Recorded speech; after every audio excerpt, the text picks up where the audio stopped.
The manager of the National Theater in Westwood says that there indeed are at least a dozen people who faint or become ill during every showing. But The Exorcist is still drawing sellout houses for every performance, complete with lines around the block. It didn't scare me. I don't know what happened. I just fainted. It was frightening. It's gross. What is that? Yeah? It's one of the most grossest movies in the world. It is. I ain't never took my coat and hid it over my face like that. She turned her head around. Oh my God. It's probably the grossest thing I've ever seen. It's weird. She turned her head around. She turned her head around. The reputation of The Exorcist speaks for itself. It had a legendary theatrical run, making people faint, puke, and run screaming out of the theaters. Moviegoers dubbed it the scariest film ever made, and it held that title for years, decades even. But if you watch it nowadays... Light work, no reaction. Light work, no reaction. I mean, sure, it's unsettling at times, but to call it the scariest thing ever, I think people would generally agree that it's a bit of an exaggeration nowadays. This is because, of course, times change. The Exorcist was terrifying in the 70s because of the cultural zeitgeist, because of their values, because of what movies were being made and how they were being made. If you showed any of those same moviegoers even the most mid-jump-scare farming schlock that we get shoveled out today, they'd probably go into cardiac arrest. Did I jump scare you? It's because of this mindset that I wanted to take a look at 2003's Manhunt. For years, it's been regarded as one of the most disturbing games ever. But is that still accurate? Some modern releases are arguably more nihilistic, and others have arguably more excessive violence. Has modern gaming moved past what made Manhunt so controversial? Let's see for ourselves, shall we? As a preface, I like to consider myself a fairly thick-skinned individual when it comes to disturbing games. I have covered Postal 1 after all. That being said, ever since me and the boys played GTA that one time. I think it must be done. Alright, maybe I don't have an iron conscience. Sometimes the weight of my actions hit me. Sometimes I'll have a moment of clarity where I realize something I did in a game might not have been so... It's for these reasons that I would consider myself a good litmus test for this experiment. I love me some good old-fashioned violent video games, but I'm not some stone-faced killer. Yet, anyway. In-game. I mean in-game. I'll be playing Manhunt until I realize the horrors of my actions. Let's just get into the video proper before I get put onto some watch list. I mean, I already bought this game, so I'm probably already on one.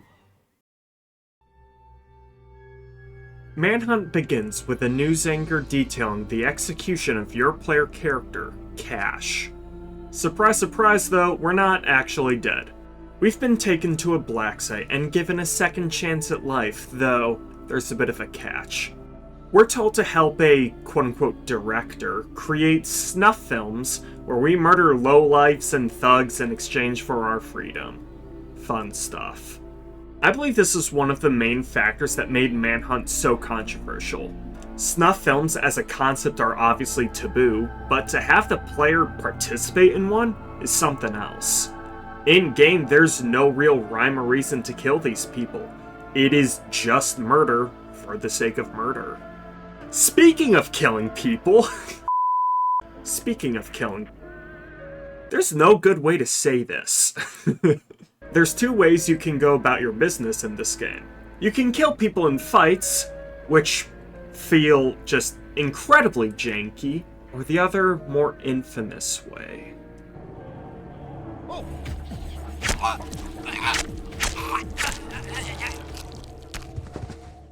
There are 3 levels to executions, each one being more vicious than the last.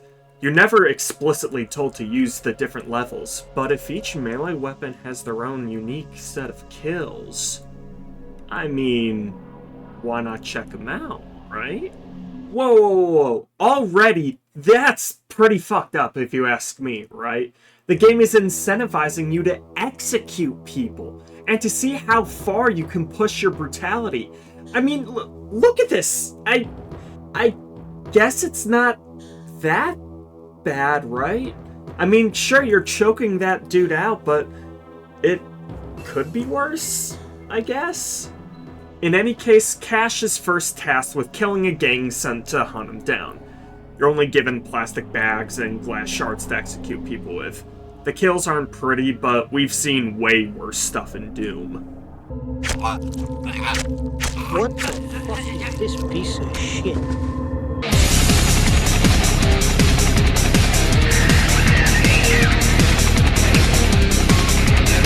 Eventually, though, we get our first real weapons. The crowbar and the baseball bat. They generally kill people in the same way you'd expect, although I did get a little surprise from the crowbar's most gruesome kill. Ooh. Somewhere, there's an MIT graduate blushing.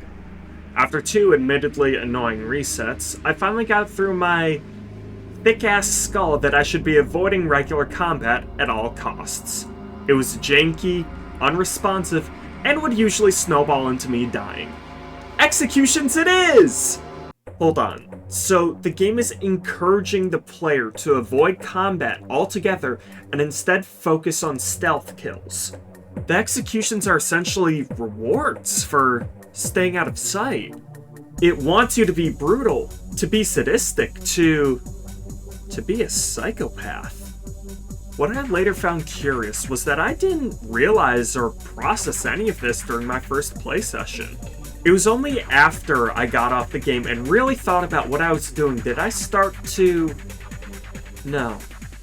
Was I starting to crack already? Was I getting disturbed? I was doing horrible, horrible things, but I wanted to do more. See more? Yes. If I really thought about it, I was almost playing into the director's wishes.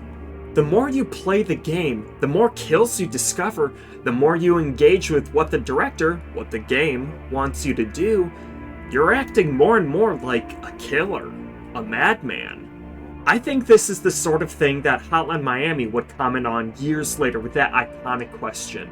Do you like hurting other people? While I think as a whole Hotline handles graphic violence in a more interesting and philosophical way, I don't think Denton would have taken that road if Manhunt hadn't helped pave that road 9 years earlier. Bravo, Rockstar. While I could have ended the challenge then and there, I decided to give in to my darker impulses, my morbid curiosity, my sunk cost fallacy because I spent $3.50 on this game. I kept playing. After all, I wasn't that disturbed by the executions so far. What I came across next, though, that's what caught me off guard, but not in the way you might be expecting.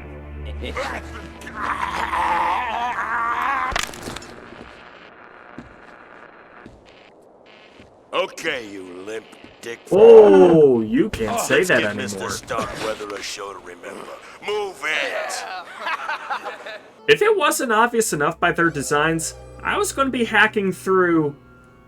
Well, I don't really know if YouTube will like me saying the name of that group, so let's just call them quote-unquote rebels, shall we? Eventually, I came to realize that, frankly, I really didn't care that I was being so brutal to these guys. I mean, just look at them!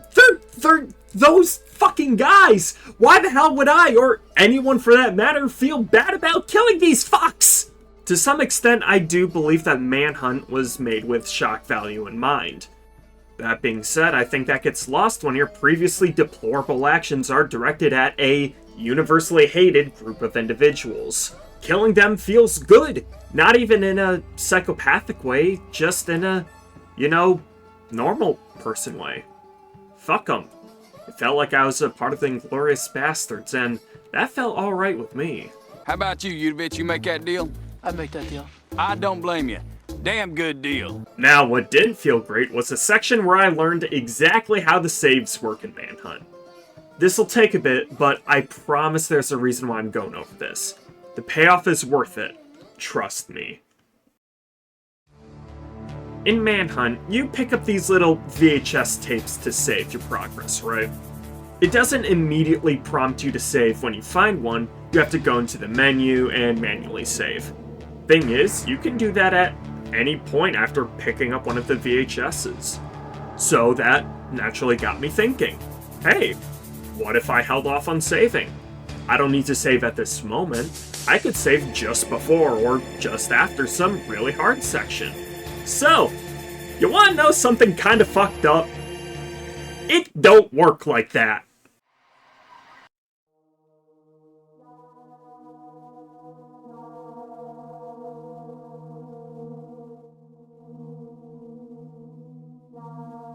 What? I saved. Wait.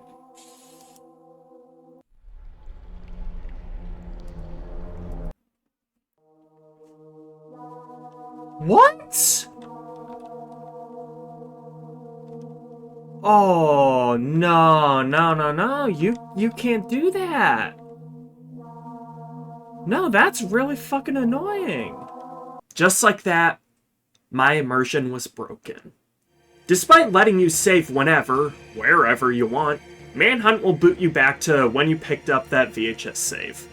Let me remind you that 10 years earlier, the original Doom let you save whenever and wherever you wanted. If you're gonna let the player save at a later point in time, why not reward that player for taking that risk? If you can't save whenever you want, have dedicated save areas like in classic Resident Evil with its ink ribbons. Seriously, I don't understand why the game is set up like this. Maybe it's just my brain being used to modern games, but this just felt like, honest to God, sloppy design to me. Shame on you, Rockstar. Now, the reason I bring this up is, again, I wasn't immersed anymore. I wasn't thinking like Cash. I was thinking like me. A very annoyed me. I was less curious about if the game was or wasn't disturbing and more frustrated about my progression being lost. I didn't feel like engaging with the game on my own terms. That really saddened me because prior to the saving incident, I was enjoying this experience. It was fun going into the Lion's Den and seeing what kind of grisly scenes I'd find in there. It also didn't help that there was a noticeable difficulty spike when the rebels were introduced. They were the first enemies to have ranged weapons, which made getting caught way more punishing and all the more frustrating. Again, I had already made it past these guys. I felt like I shouldn't need to replay this section, and yet, there I was. The more impatient I got, the more I failed, and the more impatient I got. It was a self-fulfilling prophecy. I was becoming less and less immersed, more and more angry. Even once I finally completed that level, there was no feeling of finally having overcome an obstacle. No feeling of relief. I just felt nothing. Difficult games should strive to give the player a feeling of accomplishment, but players will only feel that way if they feel like the game is being fair. I didn't feel that way. Therefore, I continued to act like a little sourpuss. What? Why? How did that miss?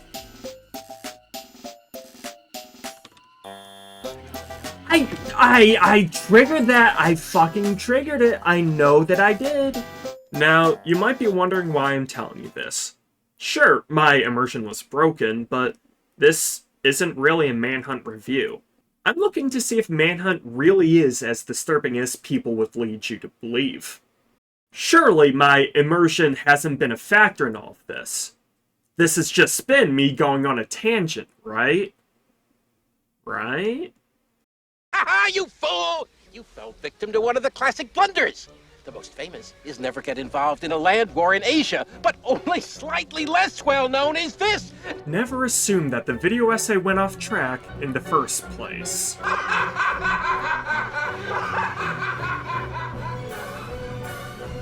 All the while I'm fuming. I've made it to the next area, to the next faction. It's as if my mind is looking for things to nitpick and get annoyed at. I'm totally taken out of the experience. I'm just not having a good time. Even when I pick up a new weapon, a machete, I think nothing of it. I think less of it. It probably just has the same animations as the knife from earlier in the game, I think to myself. I'm angry. I'm the furthest from immersed you could possibly be. I've let my guard down.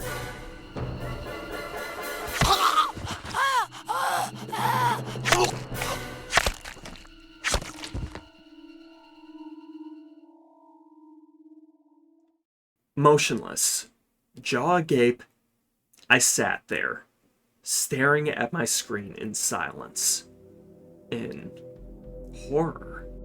Not only did the machete have unique executions, but that was the tier 1? That was supposed to be the least violent kill the weapon had. The others are even more brutal? Oh god, what the hell are those like then? Several moments later, I realized what the game had done. I had experienced something strange, something wonderful, something illuminating. Manhunt looked me in the eyes and spoke to me. You want to know if I'm as disturbing as all those people said. You wanted to know if they were just exaggerating, if journalists were being just weak-ass journalists. You wanted to know if I held up. If I still had the fucking balls to stand up there with the infamous greats. If my reputation stood the test of fucking time. Now you have your fucking answer. Bravo, Rockstar. While I kept playing for another 30-odd minutes, I realized that I'd be pushing it way too far if I didn't count that as being disturbed. If that didn't count, what would, you know? In the spirit of the video, I decided that my question was answered. Manhunt's violence did stand the test of time. In my opinion, Manhunt is, in fact, still disturbing. Going into this, I didn't exactly know how this little experiment of mine would pan out. Honestly, I thought I'd make it through the entire game. I had a general idea of how depraved the violence could get, but I didn't think it would affect me as much as other games have in the past. In a lesser example, Postal 1 lets you gun down harmless, innocent people. Everyone that's attacking you is because you instigated all the violence in that game. You started it all. You went postal. On the other hand, Hotline Miami confronts the player directly and asks if they enjoy what it is they're playing. Do you enjoy hurting other people? If not, why do you play such a violent game? Watch such violent movies? It makes you retrace your steps at the end of every level. You have to walk through the aftermath of your bloody carnage. There's no more trigger-happy gunplay. There's no more bombastic synth music to set the mood. You just walk through the blood and over the bodies that were left in your wake. All that's left to do is think. Think about what you've done. I think Manhunt transcends all of that. You're killing hardened criminals, racists, and fucking kid diddlers. All joking aside, it lets you kill the worst of the worst, and even still, its violence is still enough to make you pause. I find that fascinating, to be honest. Speaking of other fascinating things, even though I'm not the biggest creator on the platform, I want to give a shout out to someone I think deserves more eyes on them. I've been following this guy, Nico Swan, for a couple weeks, and his latest videos discussing cinema are really high quality. High enough quality that I wanted to ask him about his thoughts on Manhunt and its level of violence. I figured it might be beneficial to ask someone a little bit smarter and more analytical than me for their thoughts on the matter. Nico believes that sometimes the violence in media doesn't need a quote-unquote point, per se. I found this interesting because I'd gotten so involved in figuring out the meaning behind Manhunt's design choices that I forgot what era of gaming Manhunt was made in. Much like the current indie scene, games back then were based on concepts and ideas alone. You didn't get to sell your game on such incredible graphics or anything like that. All that you could do was just have a unique experience that you couldn't get anywhere else.